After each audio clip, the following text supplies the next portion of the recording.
Good morning, everyone. It is with a lot and great joy that I stand here today, celebrating this occasion of my perpetual yes to God here at home in Singapore, and having all of you present here with me. Thank you to each of you for being part of my life journey thus far, each one in a different way, some longer, some shorter, some in closer contact than others, but each one no less important to me than the other. And to all who made today's celebration possible, all the celebrants up here, Fathers Ben and Edward and the parish team of St. Francis Xavier Parish, Julene and the choir members, all of you who contributed in the preparation of today's events in little and big ways. A big thank you also to everyone present here, my family members, my friends from school, all the school years, my friends from church communities, and ex-colleagues from KK. The Verbum Dei friends and benefactors who have supported us in tangible and intangible means. And of course, the whole Verbum Dei lay disciples, and to all the missionaries of the Verbum Dei missionary fraternity. To all the missionaries in the different parts of the world, especially those who have been part of my initial formation in Singapore, in Philippines, and in Spain.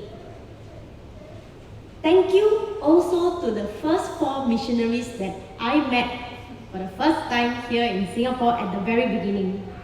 Sisters Maria Jose, MJ, Sister Leticia, Sister Sandra, and Sister Grace. Thank you for your yes to Jesus that have paved the yes of many others, including mine. And thank you for coming to Singapore. If not, I would not have met Verbum Dei, right? And in a special way, I also want to thank Sister Sandra Xiao for being the first Verbum Dei missionary whom I met when I was studying pharmacy in NUS and was involved in the Catholic Student Society. She was the spiritual director for the science faculty group. So, because of her, I'm here, no? Good job. Yes.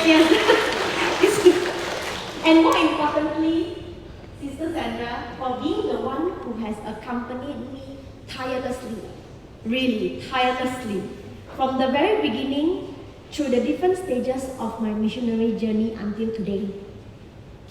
And above all, my greatest thanks goes to God. First, for giving me the unexpected gift of the charism of Verbum Dei. And Verbum Dei, just in case you all know, it means Word of God. And I remember I met through Sister Sandra Verbum Dei in 2006 when I was studying pharmacy, right? And it was only in 2009 when I graduated that I took the step to become a lay disciple of Verbum Dei, my first commitment in the Verbum Dei community and family. And I remember in that year, the president of the Verbum Dei missionary family, like of the whole world, came to visit Singapore. And we, the lay disciples, had a special meeting with him. And then he stood up and then he said he would like to ask a question to the youngest member. Guess who? Me lah. It was like, okay. And his question was very simple, it's 3 words. Why Verbum Dei? And surprisingly, the answer came very clear to me. Because it is in praying with the Word of God that I encountered the person speaking those words to me. And that person is God Himself.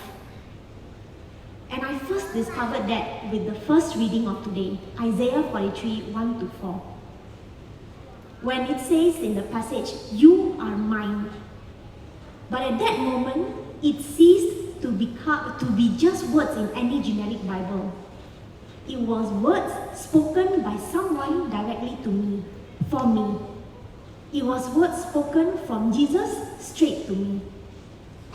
After that, my Christian faith makes sense. It is not a dead faith of following norms and rules and obligations expectations, but rather it is a living faith of being in a relationship with someone, God Himself, alive, real, present tense, not past tense. Meaning that when I speak, He listens in present tense. Meaning I could listen and understand Him when He speaks through His word. And that was a great revelation and unexpected gift that the Charism of Verbum Dei had given me. To be in relationship, intimate and real with Jesus, the person of God. And second, I thank God for giving me this gift of vocation within the Verbum Dei Charism. And it's true, it took me time to understand that it's a gift. Because at first it looked so much, exactly, like a challenge, a burden, everything that is not a gift, no? Because the call to dedicate myself full-time to the charism and mission of Verbum Dei entails leaving everything behind. And that was the part, the leaving everything behind. That was the part that caught my attention and focus when I understood the call. And of course with that came the fear, the doubt, the worry, and the escape. No? Better run. Run fast and run far. And it took more or less 3 years until finally in 2011, in a Verbum Dei retreat in Tagaytay, Philippines, which was conducted by Sister Sandra and Sister Grace, that Jesus finally invited me to stop, to sit down and face what was in front, my obstacles, my fears, which was in a nutshell the question that the crowd presented in today's gospel passage. Why this waste? It was a scary question. Why this waste of ointment? And from that prayer, there were two things that were clear to me. First, I already understood the vocation. I already understood that I was that woman who was invited clearly by Jesus to break the jar of ointment and pour it on Him. That jar of ointment, that jar that Sister MJ carried all the way here, that big jar in front here, signifies my life. With all its potentials, with all its beauty and richness, signifies my life, and it was an invitation to pour it not on anyone or anything else, but on Jesus Himself. And the second thing I understood was then the choice. I understood the call, and so the next step was the choice. Whose voice was I going to listen to? Was it the voice of the crowd, which tells me it's a waste, true and true? Or was it to the voice of the one who loves me, Jesus, who stood up and defended the woman? Leave her alone. Not to people, but to my fears. Not to anything else, but to my doubt and worry. Leave her alone. She has done a good thing for me. She has done all she could. And at that moment, I understood in my prayer that in the act of giving my life totally to Him, I would be doing a good thing. Even if everyone else thinks that it is the wrong thing to do.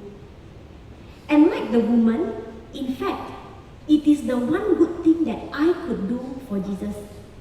It is the one good thing worth being done. It's worth it.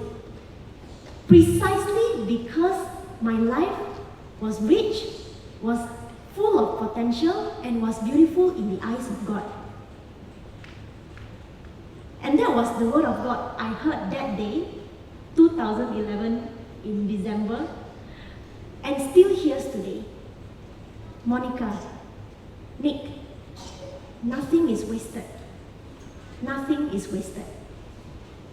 And true enough, looking back at my journey thus far, especially these 10 years since I entered the missionary life in 2013, Jesus had been true to His promise. Nothing is wasted. No prayer, no good desire, no work, no struggles, no humiliations, no sufferings, no efforts to try and listen and obey, no tears, not even the many million falls along the way have been wasted. Like the psalm says, Those who have gone to sow in tears shall go back to reap with songs of joy. Why? Because the Lord has done great things for them, for me. And it is with this proven confidence that I want to believe and I want to continue walking. Today, I profess my final vows. No more already, last one. Somebody told me that. You realize that it's final, right? Yes. Today, I profess my perpetual vows in the experience and in the faith that God is faithful. Because today is true what Michael said. It's a celebration of my little yes in response to God's great yes. It is a celebration not only of me giving myself to God, but of God giving Himself to me and to each one of us. And that's why the memento of this celebration, which you have gotten in the beginning of this Mass, is the little handphone stand. I don't know if you have noticed, or what is it called? It's the phone in the handphone stand, no? The little handphone stand with the phrase engraved on it that says, God is faithful. So that we can be reminded of this certainty. God is faithful. The community and I, we have chosen a handphone stand so that we can be reminded of the point of our Christian faith, that God calls us to a relationship, and relationships are built on communication and dialogue. God calls us to a relationship so that we can experience firsthand His faithfulness to us. And that's also the heart of the mission of Verbum Dei. Placing people in contact with the person of God through the preaching of His word. And that's what I commit to today. And we hope that it can also become a good physical reminder for each of us that God calls us to enter again and again and to enjoy relating with Him. And so to end, I would like to humbly ask you to keep me in your prayers. Today is the ending of a stage, and as many endings, is the beginning of a new one. Please keep me in your prayers so that I may be faithful to the end at the service of the word. Thank you.